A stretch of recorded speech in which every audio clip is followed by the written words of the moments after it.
don't you think, Lumi? She didn't leave me space to answer before barreling on. Tell you what, I was just about to take over in here. Why don't you take him up to Grandma's shop and see what she's got fresh from the oven? You two can get caught up.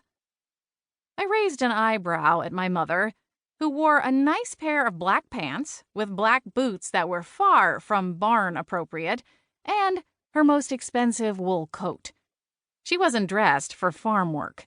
She was dressed up, ready to receive the day's first batch of tourists and locals. It was the final visitors' weekend of the season, and likely to be our largest turnout of the year. With a coaxing smile, she opened her arms to me, and I raised an eyebrow. This bag is covered in dust. I just got it down from storage this morning. That's fine, she said, her voice overly cheerful. I don't mind. We would see about that. With an exhale, I hoisted the bag into her arms, taking only a tiny amount of pleasure in knowing how dirty her coat would be when she set it down again. Served her right, trying to maneuver me into a matchmaker scenario on the busiest day of the season. A cloud of dust floated up in the chilly morning air as I brushed my gloved hands together. See you later.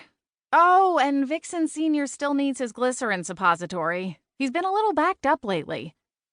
My mom just about gagged, and I smiled to myself, turning away to go and meet Sven at the entry of the barn.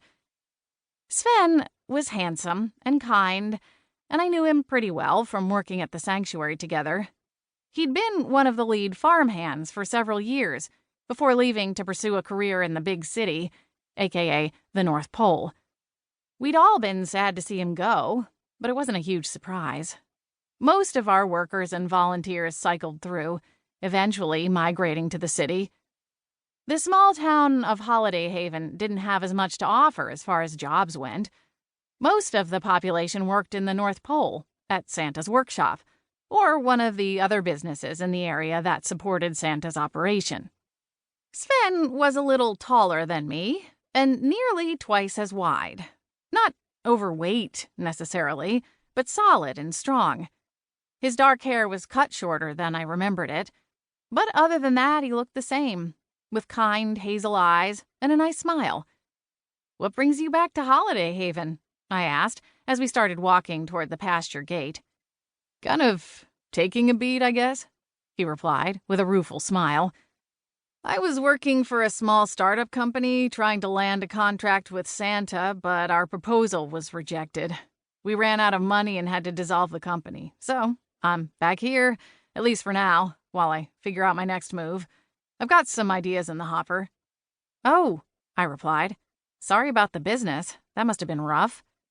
Sven shrugged one of his enormous shoulders. It's all right. My partner and I were starting to butt heads a little as it was, so maybe not getting selected was something of a blessing. I smiled, reminded of Sven's outlook to always find the silver lining. He opened the pasture gate for me, and I went through. The sanctuary was set on over 200 acres of land, most of which was densely packed with trees, set back just a few miles from the fjord. We had snow year-round, though it did let up in the summer a little bit. The sanctuary's main purpose was to serve as a refuge for the reindeer retired from Santa Claus's team, though over time it had become something even bigger. There were now 3 big red barns on the property, each housing over a dozen reindeer. As the sanctuary became more and more of a local hotspot for annual visits, my parents had added new attractions: a small bakery that served holiday treats, a gift shop with local wares and handmade goods, and a visitor center where guests could interact with a select handful of the more social reindeer, including any babies born in the spring. There was also a stall to purchase hot cocoa and reindeer treats, and during this time of the year, it was also the place where some of the residents of Holiday Haven would come to purchase their Christmas trees, wreaths, and strings of garland. This weekend, there would also be a traveling fairy merchant on site. She did amazing things with poinsettia flowers, sprigs of fir, and holly branches, somehow crafting them into artisan bouquets.